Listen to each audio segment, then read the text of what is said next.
sure? Yeah. Just on Hey, step this is ladders. It's a lot comfier than most places we film. Oh yeah. Yeah, we'll see how two-faced you are when that chat's at the end.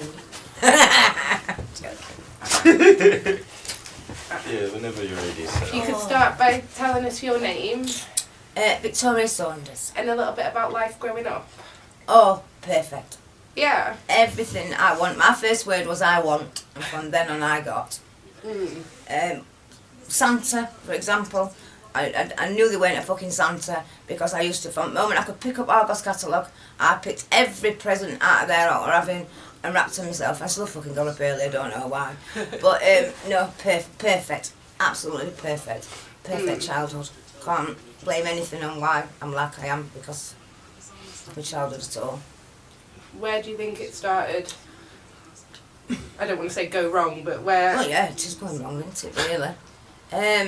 I grew up in a right nice quiet village as well, so it weren't like I was, in the centre of it all, but from the moment I knew what heroin was, I wanted to try it. How old was that? About 16. Yeah. Yeah. I think it was train spotting was to blame, to be fair. The film? Yeah, I'm not a train spotter. I've never watched that film. Oh, right, okay. Well, it's just, you'll have to watch it really. It's about heroin, Okay. but really quite graphic. And that made you want to try it rather than put you off it? Yeah, basically. I had a brother. I didn't grow up with him. It was I was like an only child really left to my mum and dad. But they had other siblings, but they were grown up. My mum had me quite late in life, so I'd never really met this brother. But I knew he was on heroin, and I wanted to try it, and I did. And he was like your full biological brother? No, it'd be what was it when they're half Brother. Yeah, half Okay. brother. And I did it because I wanted to do it. Nobody pressured me into it at all. None of your friends were into drugs? Well, yes, in Eckington, even though it was like a quiet village and stuff like that, at that time, there were, it seemed there was a lot of people on heroin. But you didn't see, like, I can't say if I knew and I seen, like, people withdrawing and really struggling and stuff like that, maybe it would have stopped me, I don't know, but you didn't see that. These people were just starting on it, they had jobs, they still had the nice cars, do you know what I mean? I didn't see the bad side first, if that makes sense. Yeah, you just saw the I mean, obviously, side like of I've it. just said, I'm going to sound contradictory to that. I did see, on Train Spotting, but I mean, effectively, it is a film, isn't it? Yeah, it's do not. you know what I mean? Yeah. It's like thinking E.T. exists, isn't it?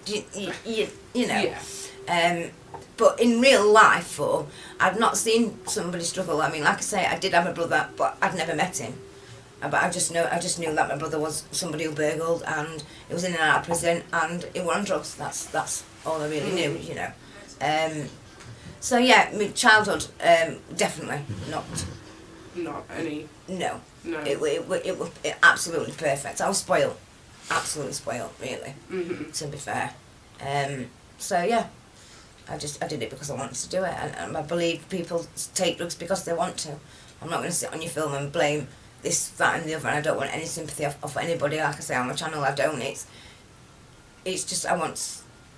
Like you guys, you want to sort of change people's opinions on drug addicts, and that's what I think is needed for more help to be given to these people, really. Maybe I am naive, but No. at 16, how do you go about even getting hold of heroin or knowing where to get it from? Okay, okay. The people who was using heroin, who I said, were older, and my son's dad. It ended up being my son's dad anyway. I used to go to school with him. He was my first son's dad, and he was sort of like, I don't know how to say this, but like what your mum would say, oh, he's a wrong un. Do you get what I mean? The wrong crowd. Yeah, he smoked weed and stuff, which weed is nothing, but what I'm just trying to paint you a picture of what it was. Yeah. And he was the very first person I had it, and they was older, so I didn't really buy it myself, but it's when I left school. I didn't really. You can't put an old head on young shoulders, can you? But so I didn't really do really well at school. I mean, I fell asleep. I fell all pissed up, and I fell asleep on the way to one of my exams and woke up to a bloody dog about to piss on me, so I missed that one, you know. And I got ungraded in a few, but my dad said, that just means you're too clever to be graded, Victoria. So, you know. So, leaving school, I got a job at Jetlag, which is like a, just like packing, you know, sort of things for airlines. So, I did sort of, around the time heroin came in, I more or less got a job anyway, you know. And I only really had it at weekends. And a family member they sold drugs, but they didn't sell heroin, but they could get heroin, and reluctantly they would, and then you start meeting people, and it builds from there. Yeah, really. So yeah, and then obviously, Red Light District came in, and that's how obviously I funded my drugs. I was going to say, is that just seen as a, I don't want to say easy because I don't think it's easy at all, but as an easy way to fund a habit for women, do you think, or? I think you've got to be a very strong person to be able to do it. I think you've got to effectively be two people. So, like, I mean, that's why I think most people who work have got a different name. You know, like mine's Victoria. I mean, I've worked under fucking everything, but you know, I've worked as Destiny for a long time. So when you go into that room with somebody, or into the car, or whatever, you dog, you're that person, and you've got to be like, if this is really random again, but if you said to me, how many partners have you had sexually, it wouldn't even enter my head to count, you know, work like right. It's like, to me, love, it is like stocking shelves at Tesco. It's just a job. Laughing. It is, yes it is. Just a job. It is. And the trouble is, why I would say to, I mean, listen, it's given me a brilliant life, but it's also created where I am now. You know, and if anybody ever was thinking about getting into that line of work, you'll never get out of it. You'll never, ever get out of it. Even if, you know, I mean, it's not just drugs why people do prostitution. I mean, I used to have my own massage parlours, and I've worked in, you know, parlours myself, and I've sat next to girls who are going through uni as a law student, you know, and that's how they, you know. Oh, that kind of answers my next question. Oh, right, My next question was going to be, is it the drugs that able you to separate the two? But obviously not if people that aren't drug addicts still go into it for different reasons. I think because it creates that much money that quickly, that's why people... That's why people do it. And it's cash in hand. I mean, I don't think people get up and think, today I'm going to be a prostitute. It's circumstance, as in... But it's not always drugs that is that reason. From what I can only go on from who I spoke to, you know, in life and met in my lifetime. But it's, as far as what I would say is, all right, Miles. It may be that you're losing your house. It may be that you've got to fight for your children back because the parents, you know, the other half taking you to court. Obviously, there's always going to be the reason you've got into it. Will normally, in my opinion, be because there's been a need for money. And you need it quick. You need it quick, and you need a lot of it, basically, you know. But I wouldn't say it's an easy job, but for those who can do it, I believe it is. Does that make sense? Yeah. Yeah, I don't think everybody can do it. I mean, obviously everybody can go and have sex, but to be mentally strong enough there. To separate the two. Yes, yeah, definitely. So was heroin the first drug you tried? Or... no, the very first drug I tried was weed. Yeah. Obviously alcohol came first, and then weed. And then I think I tried whiz, but that fucking come down shit. Oh Christ, no, not for me that one. And you know, as for me, the only problem I've really had is with heroin and crack. Yeah. What do you think to the thing that some people say about weed being sort of a gateway drug? Yes, I believe it is. You think it is? Yeah, it is. Of course it is. I think so. I'm not saying, you know, there's plenty of but I think this tends to be more young lads. I don't know if you agree with what I'm going to say now, but it's young lads who seem to have always managed to take weed and still to this day still smoke it, and have never tried anything else. Yeah. To be honest. Yeah. I'm not saying don't all, you know, send me bad comments, and there will be women out there, but predominantly, from what I've witnessed, It seems to be like you young lads that sort of take it, and it doesn't progress to anything else. But I also think a lot of them young lads go on to sell drugs. So yes, it does open gates. It's open gateways, isn't it? You know, it opens path. Whether you choose to take them and go down them, but of course, if you're entering a world of drugs, whatever one you've entered it into, do you know what I mean? Whether it's crack, heroin, or weed, or anything. Obviously, you're going to carry on meeting people who are involved in that life. So it's going to create, whether you choose to take them, of course it does, yeah. So you got into prostitution quite young? Yeah, I suppose so, yeah. I was pimped out when I was 16, obviously not straight away, I was more nearly 17, sorry, but, and yeah, it was an eye-opener, to say the least, and I jumped, because I also think that it doesn't matter what situation you are in, there is always a way out. There's, I'm not saying it's going to be an easy way out, but there's always there is always another option. And my option, what I felt, I had to obviously get away from it, and I jumped out of a window and I escaped, and no, I didn't. I escaped, and then I kind of got latched onto somebody else then. And although he wasn't sort of keeping me in a place, he would like sort of just come with me like everywhere I went, if you get what I mean, like on the red light district, something like that. And the way I sort of got out of that lifestyle altogether, not the sex business, I mean, having a bit someone controlling me, was he found some crack on the floor. It must have either been somebody who was chased by, and thrown or something like that. And we went to this sort of warehouse in Sheffield. It was a Pitsmore. I don't know if you even know if it's still there now. But he put it all on the table to have a look what it was, how much you were and stuff. And I said, "Oh, where's my pipe?" Then he says, "You're not having one." I says, "If I'm not having one, you're not." And I just knocked it all on the floor. He knocked me clean out. I come round, I got big black eyes, and I just walked off. And by the time I come round, he wasn't there, basically. So I walked off. And I can remember walking down this road, and I knocked on this car window, and there was somebody sat there, and he was on his mobile phone. And I said, "Can I use the phone?" And he just looked at me, and he went, "I haven't got one." I thought, for fuck's sake, I ain't got energy to fucking argue with you.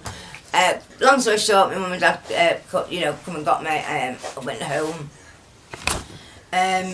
Black eyes gone later. I decided, well, what can I make out of the situation?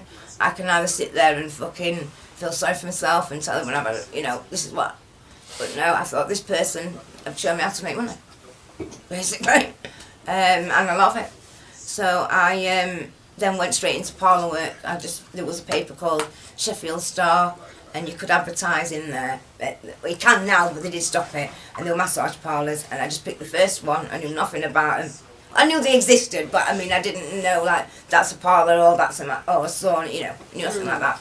And it turned out that the one I picked was called Caesar's in Sheffield, which probably, I don't know if anyone's watching from Sheffield, but it's on the Wicker. Really busy it was, and you used to earn, and I don't care if anybody believes me or not, I've got no one to just take thousands and thousands a night back then. Wow. Unbelievable. And yeah, but even when I haven't been on drugs, when I showed you those pictures earlier, I still did this job. I've always done this job. Yeah. And I will always do it till the day I die. I've had gaps, not very many, not for that very long, but I have. I mean, when I lived like sort of normal, with my sons and my son's dad. They've got different dads, but youngest one's dad, sort of, we all lived together as a family, took leave, my son on. And we, the dripping gold love, we'd go on 4 holidays a year. I had 2 cars. I had that much money, I didn't know what to do with it, to be quite honest with you. I mean, I haven't now, and drugs just took that, really. Drugs has took it all. Yeah, I mean, again, this is going to sound like I'm blaming somebody now, but I'm not. But I think the reason why I sort of kind of went back to it and stayed it and sort of fucked up was when my mum died. I didn't sort of handle it very well. And I suppose normal people press self-destruction button, say once a week and go out. I was pressing it 5 times a day, you know. And yeah, and then I ended up on run because I should have gone to court. I basically got done for drink driving while banned, and assault on my baby, quite a few things. And my big worst fear in life was going to prison. And I used to think some big beefy lesbian is going to want to lick me pussy for free, and I'm going to want to charge her grandma go to Virginia. You know that? Right? But it weren't like that. It was like Butlins but with no beach love. Loved it. Didn't want to come away. So I went on run for a bit, but then I ended up going to prison. And I come out of prison, because I don't think prison works. Still on drugs, and years later this is where I am. What do you think would work instead of prison? Because I agree with you, prison clearly does not work. I think one of the reasons prison doesn't work, before I answer that question, is for somebody who, I don't know if you agree with me or your viewers agree with me, but for people who want to come off drugs, you've got to want to come off drugs. Yes. Yeah. You know, one day I believe, maybe I might not, but you'll wake up and think, I'm not having drugs today. Your mindset will be in that set. Now, even though you're sent off to prison where you cannot get them, well, you can get them, but they're not widely available, you know, and to buy them in prison, there's no point, if you know what I mean. But it's because you've been made to stop drugs. You've been forced, you've been caught, and right, you know, right, so you broke the law, so you got to be punished. But you've been taken out of drugs not because you want to. You're not taking them drugs while in prison because you've got no choice to. So that's why I don't think prison works regarding getting people clean. Or why they don't stay clean once they're out. Yes, yeah, because fucking hell, you're sending people in, especially those who come in and out with like shoplifting and things like that. You're sending them in. They don't want to come off drugs, yet you're sending them out with discharge grant. What the fuck? Come on. What are they going to do with it? What's the first thing they're going to do, really? Do you know what I mean? I mean, for God's sake, there's one in my kitchen now, and they give you an insulin, it's not insulin, but they give you a syringe for if somebody overdoses, when they come out, because they come out of prison and not had it, you inject them with it and it brings them back round. That's what they're giving people when they come out of prison. So to me, they know. They're giving them money in one hand and a needle in the other hand to inject if somebody overdoses. Which I think is like fucking pointless because they can't inject the same, can they? Do you know what I mean? Fucking hellfire.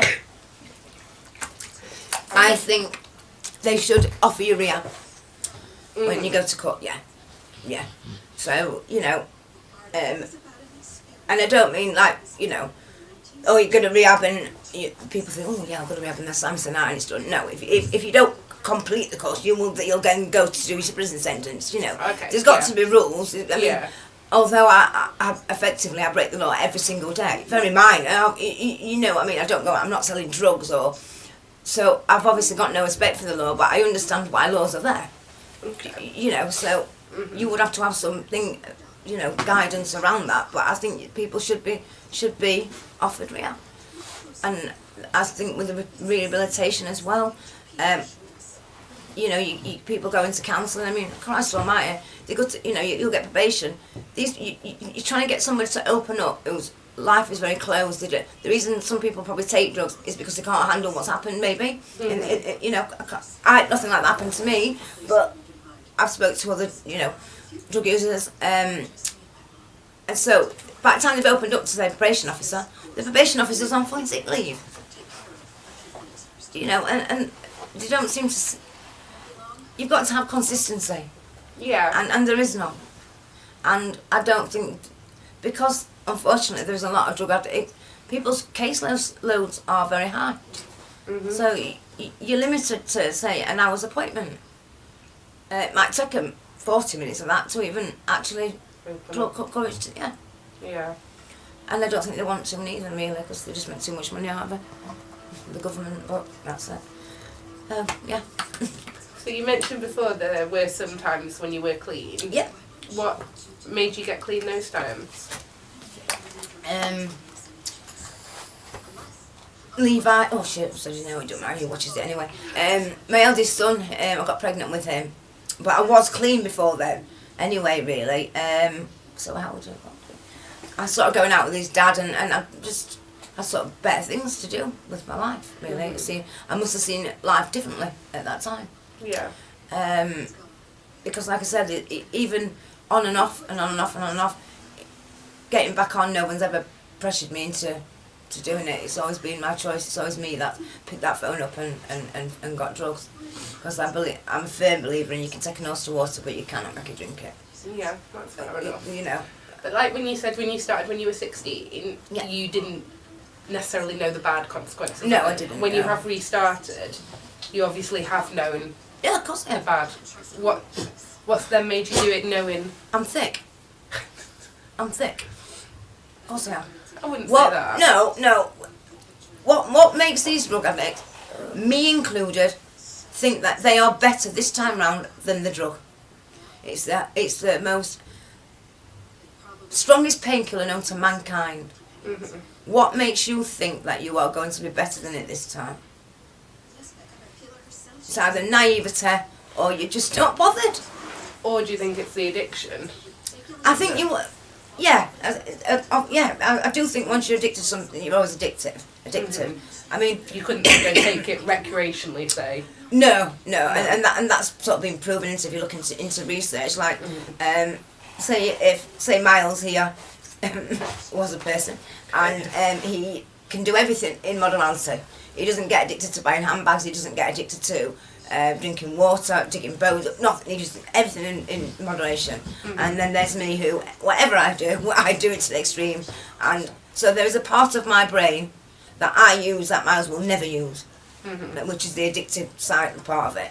Now I can't understand why we can put a man on fucking moon, and we can got some cures for cancer, things like that. I don't know why somebody's not thought of a tablet where you could take it and it maybe shuts off that addictive part of your brain. Oh, there's got to be a way. Of course there has. But again, it comes down to money again, doesn't it? There's too much money. I mean, you okay? So if there is that tablet there and they gave it me, and I've got to say, even if I've got to take it once a day, like a Subutex almost every day. Yeah. I'm still not going to need as much.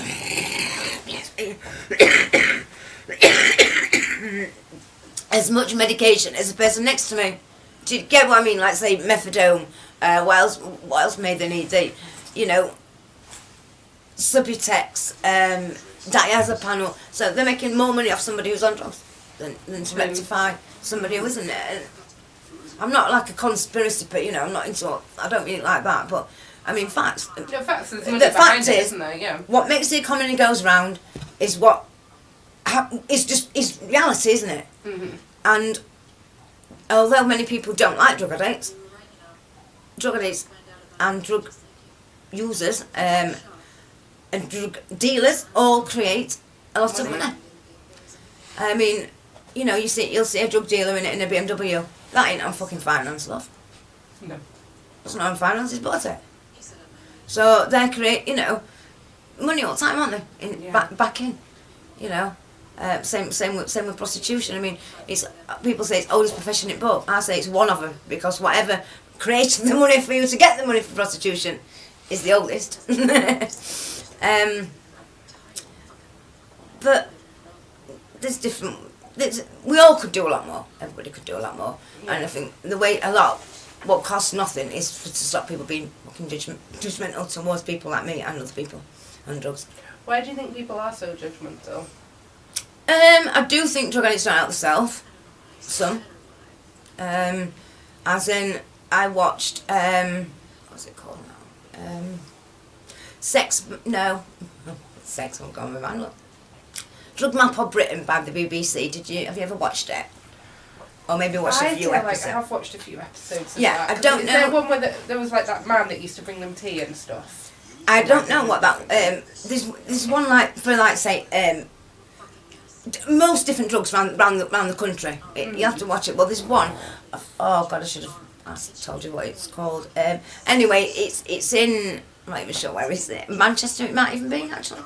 And these groups of people, they're complaining about drug addicts leaving needles on the floor. Mm-hmm.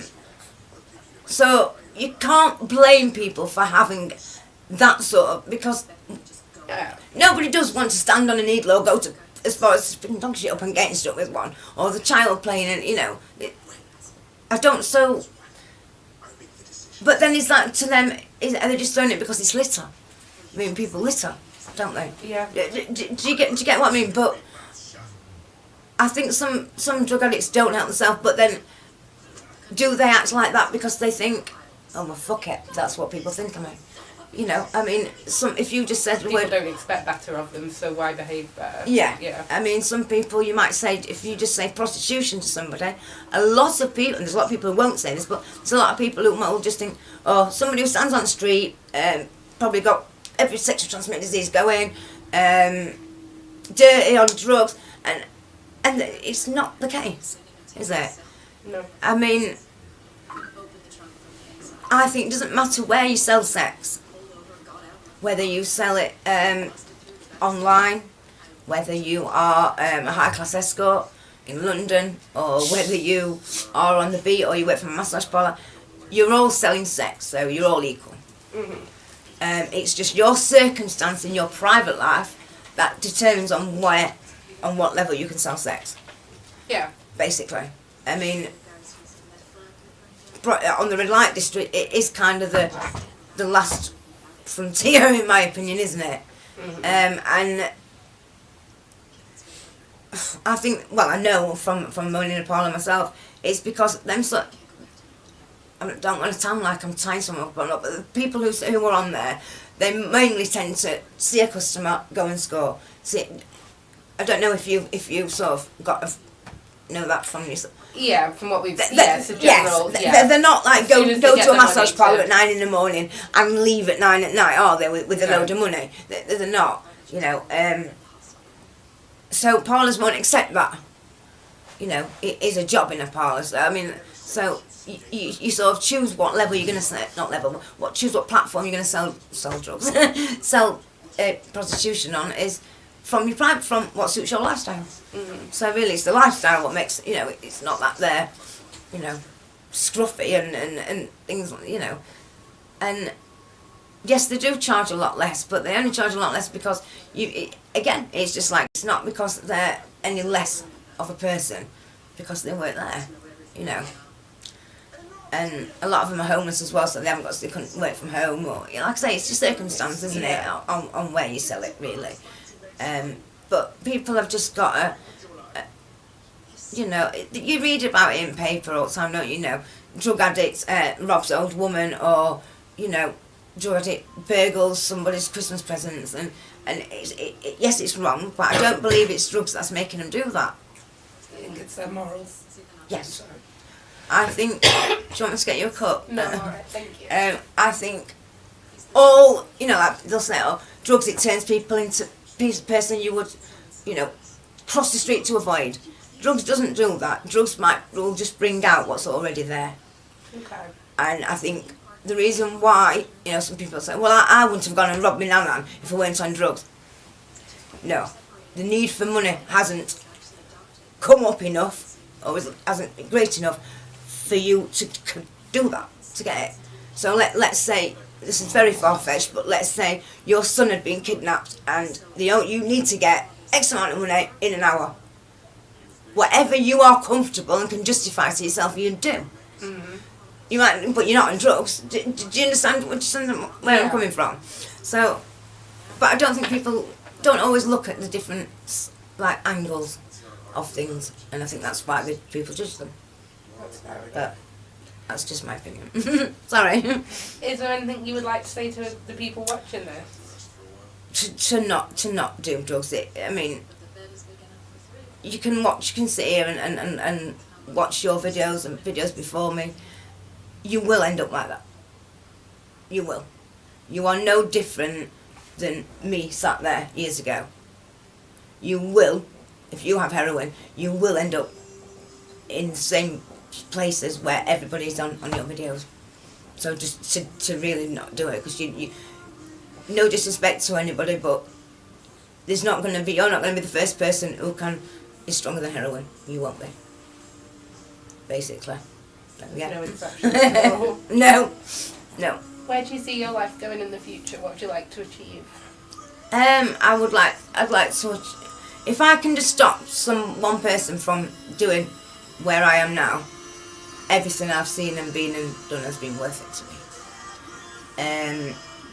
From when I kissed my mum in chapel arrest, I knew from that moment on I could face anything.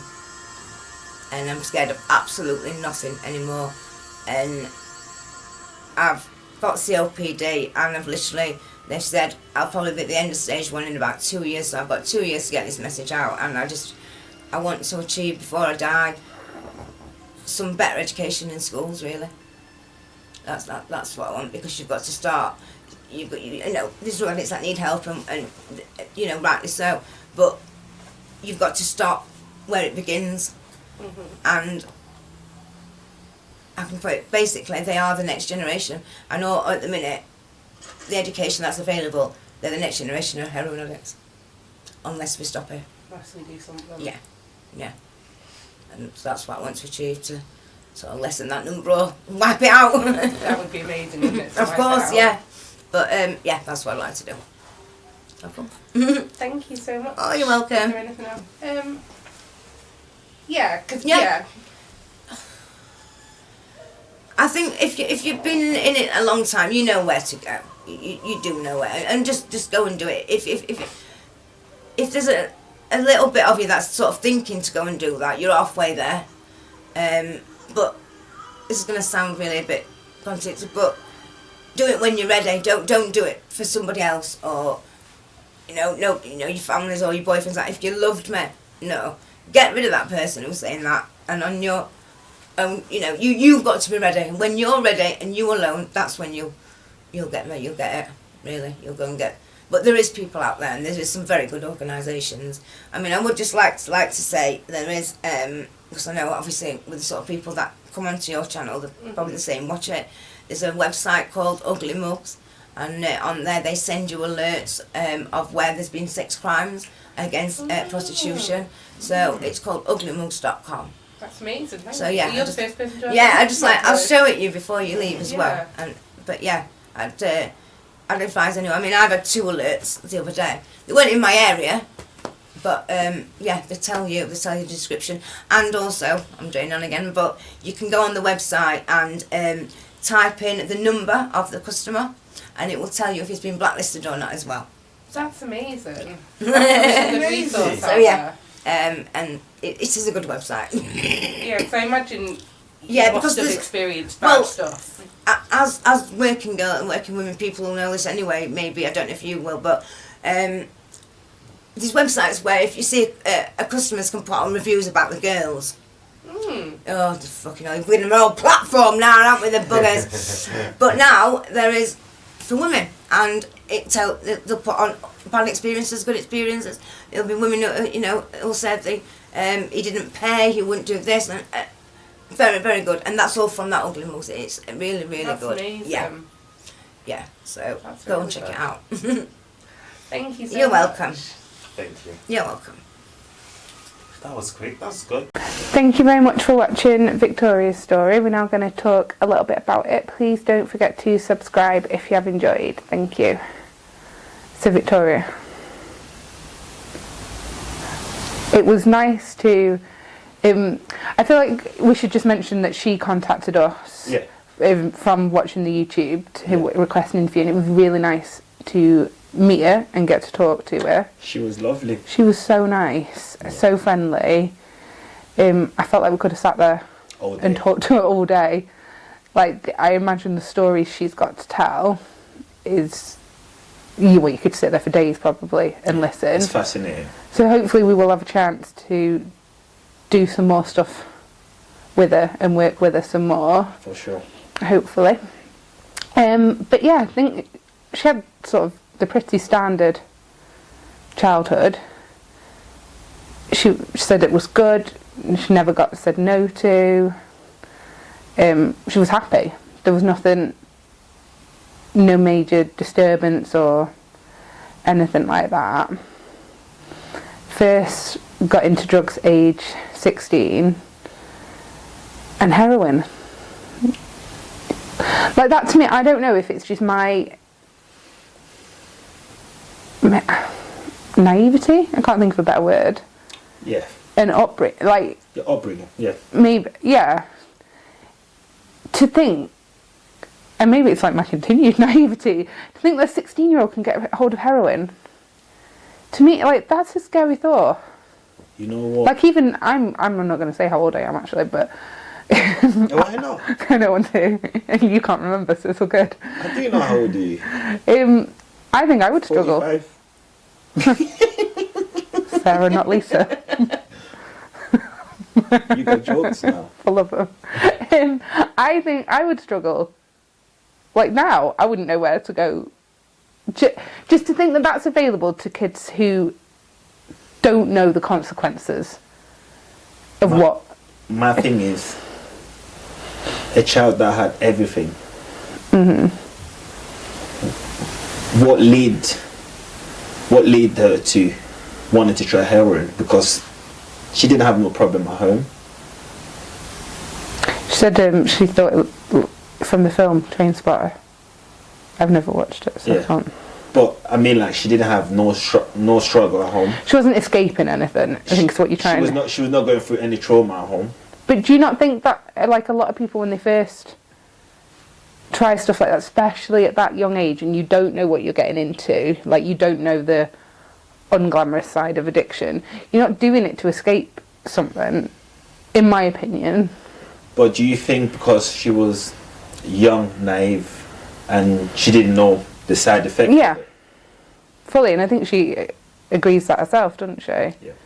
And that's the whole point of her wanting to do stuff like this, and she's got her own YouTube channel, which I'll link in the description. Yeah.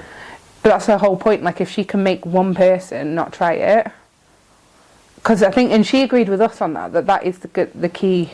Yeah. That it is very hard to help people once they're addicted. Like, the key is to prevent rather than cure. I think that applies to everyone. Not everyone, everything though. No. Do you not think? Like, who do you know that's ever had like one sip of alcohol and has never wanted again? I remember the first time I smoked a cigarette, I hated it. But you wanted it again? I didn't want it again. I hated the smell of it the first time. But after a couple of years, I fell in love with it. Yeah, but I mean, like, it's not. I don't think you fell in love with it. You got addicted. There's a difference. Well, for me to be addicted to something, I must love it. I don't think that's true. That's just my opinion. You got your own opinion.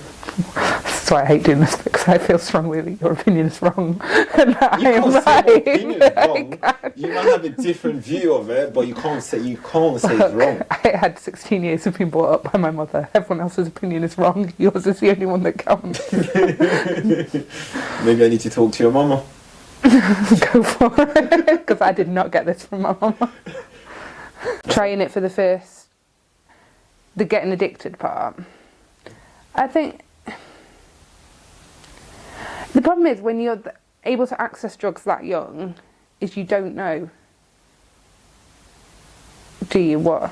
But how do you get to the stage that you would be able to get hold of them type of drugs? Well, that's the scary part. This is the scary part. Is that how do you, a 16-year-old kid get hold of heroin? Where? Well, I mean, I don't want to generalise, because I'm sure some drug dealers are very nice people, but I'm sure there is some that do not care who they sell to. Cash is cash, isn't it? If you're paying for it, have it. So I'm saying I don't want to generalise, but at the end of the day, it's a business, isn't it? Yeah, but it's a business that's destroying people. Fair enough if someone... I mean, you could say pubs and that are the same, couldn't you? Yeah, but fair enough if someone was using it already and... But you letting someone try it for the first time. You can't live with yourself. People do it though, don't they? People do it.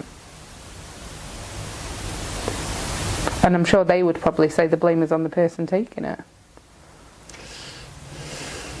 But I think that is a whole other complex subject to get into, because I think at the end of the day, even if that person didn't sell it to them, they're going to get it from someone, aren't they? If you want it, you're going to get it. Maybe people need to stop have that concept. If I don't serve, if I don't serve this person, someone else will do it. You know, how about everyone not serving him?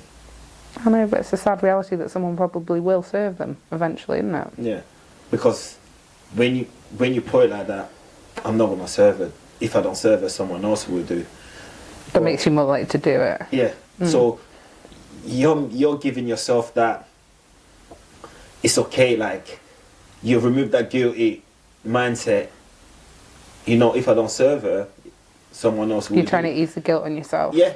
Yeah. Ease your conscience. Ease your conscience, but that's just. I think if you're getting to the point where you're having to say stuff to yourself to ease your own conscience, you're doing the wrong thing. Yeah. Is what I think. I thought another interesting thing which talked a little bit about was cannabis being a gateway drug, because I know that we have come back and forth from that on here, and it is a question we do tend to ask, because I think it's always interesting to get people's opinion on it. Yeah. And I think a lot of the people we spoke to have been like, no. So it surprised me a little bit when she said yes. So I went away and did a little bit of research on it, like literally a tiny bit. So I'm going to in no way claim to be an expert or even knowledgeable. I can tell. Thank you. You're so charming. So I love you. There is no definite proof either way. There is no studies. The only thing that I found was that marijuana, if you took that, then it heightened your response to other drugs, but then it was the same for alcohol and nicotine as well. So I guess if you were already smoking weed and you tried crack or heroin, it's going to make the high stronger, is how I understood it. And maybe that would make you more likely, obviously, to try again. But does that make it a gateway drug? No. I was gonna disagree with that. I don't think cannabis. I mean, I'm on the fence. Like, I can. You can't make up your mind. Well, no, I can see it both ways. You can't make up your mind. Opinion. I can see it both ways. What? I can see, like, I obviously see like a lot of people that just smoke weed and it never goes any further. Yeah. But then I also get the opinion that if you've bought weed, then maybe going and buying another drug is not such a big deal. Like, to me, like, I think if I went to go buy weed, I would be like the biggest obvious giveaway if there was an undercover or a policeman stood around. Like, I would literally be like screaming that I'm doing something wrong, like my body language. Like, so that's where the part where I'm like, but I still don't think it's a gateway. But I think she had an interesting point that it doesn't seem to be a gateway for men, but more for women. It's just, I always ask myself, why does the drug affect women more than men? I don't know. Literally, it does affect women more than men. Do you think it's because, and I feel like I can say this because I'm a woman, do you think it's because we tend to be a bit more emotional? A bit emotional? Look, a statue is more emotional than you. Oh, thank you very much. You're welcome. I knew you'd take that as a compliment. It wasn't intended as one. I don't know. Maybe, do you know, I think maybe women tend to feel everything more. Like, I don't know. I just think maybe they're too emotional. Do you? Yeah. Women are more emotional than men, fact. They're more, yeah, well, I'm not sure it's a proven fact, but It's facts. women tend to be more emotional than men. Yeah. Yeah. I agree. Bye. And it's easy for women to make money to buy drugs. Yes. It's way easy for a woman to make money and buy a drug and support her habit. Why is that? As in, not like why is that, but you don't really get male prostitutes, do you? Like, you don't get women curb crawling to pick up men.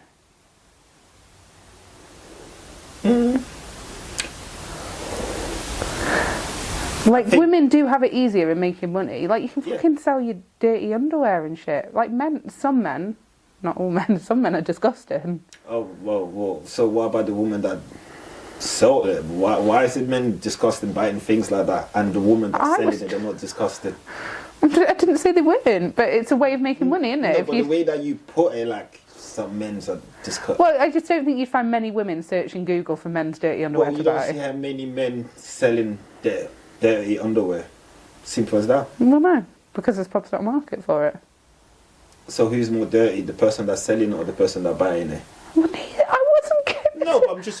And I did say some. I didn't say all. I didn't generalise. Okay. But like it just, yeah. You know what you're saying is right. It is a lot easier for women to make the money to fund addiction.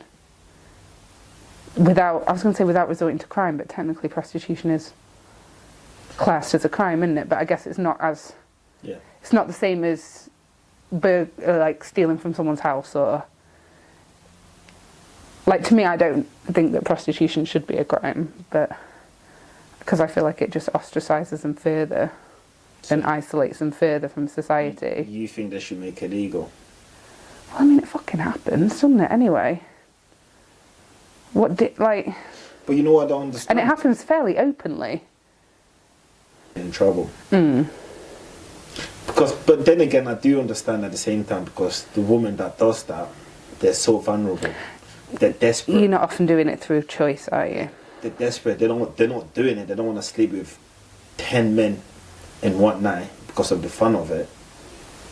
Well, that's it. And Victoria said that, and I do really admire her attitude on that she is able to separate it. Like, that is her job. Yeah. And she just... You have to separate it because you can't put your emotion into it. But the mental strength that must need to separate that. Like, she is a strong person. Oh, she is, for sure. And even, like, she's telling us some of the stuff that's happened to her, and then I don't know if we caught it on the film at the end or if we asked it after we stopped filming, but, like, if anything bad had ever happened to her. And she was like, no, not really. But then some of the previous stuff she said, like, in my eyes, is bad. But to her, like, the mental strength that she's got... You have to be strong to do that type of job. I always, like... And I know a lot of them are doing it not through choice necessarily, but through addiction or desperation. Yeah.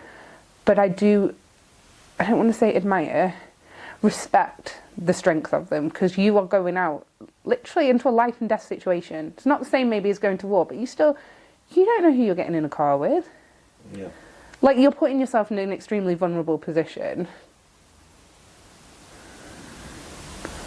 And yeah, I respect what they do enough. But do you think if all guys stop paying for sex, do you think they will have prostitution out there? Well, no, so there'd be no market for it, would there? If they're not paying for it, why would... You might have a woman picking up woman. I've seen it happen. But then wouldn't it just be like them apps, like what's that one, Grindr, where like gay men can just meet up and shit? Like, if there was no money involved, would it not move to more something like that? Because then it's not prostitution, is it? Like, yeah. If there's no money involved. It's more like, what, like a one-night stand or something? I don't know. Really interesting getting to meet Victoria and talking about everything. Yeah. And then really, like, obviously I wish her all the best, and I know she's only got sort of a limited time to leave. Yeah. And obviously if people want to know more about that, they can check out her own videos in her own YouTube channel. But I know, yeah, she's got a limited time to get a message out there, and she really wants as many people as possible to hear it, and hopefully people can learn. Hopefully people watch her story and... She reckons she got like 2 years left? Mm. That must be very hard. Living on a time limit. But then I guess none of us know. Yeah, but we don't know, but... You haven't got that hanging over your head that it's definitely... Yeah. I prefer not knowing than... Oh God, yeah. Can you imagine if you knew what day you were going to die? Told me, like, you got 2 years max. She's positive. She's so positive. Mm-hmm. I wish I was that positive. No, seriously, she's proper positive. I think that's a choice though, isn't it? Like sometimes, I'm not saying like some people are naturally positive people, but sometimes people have to make the choice, don't they, to go out there and... Or the only option to be positive. Because what's the point of being miserable? There's no point being miserable. Because then you just make everyone else miserable as well, don't you? Whereas, because like positivity is infectious, misery is infectious. Like, that's why they say to surround yourself with happy people, innit? Yeah. Soon, and I hope you enjoyed watching. Thank you very much, and we'll see you again soon.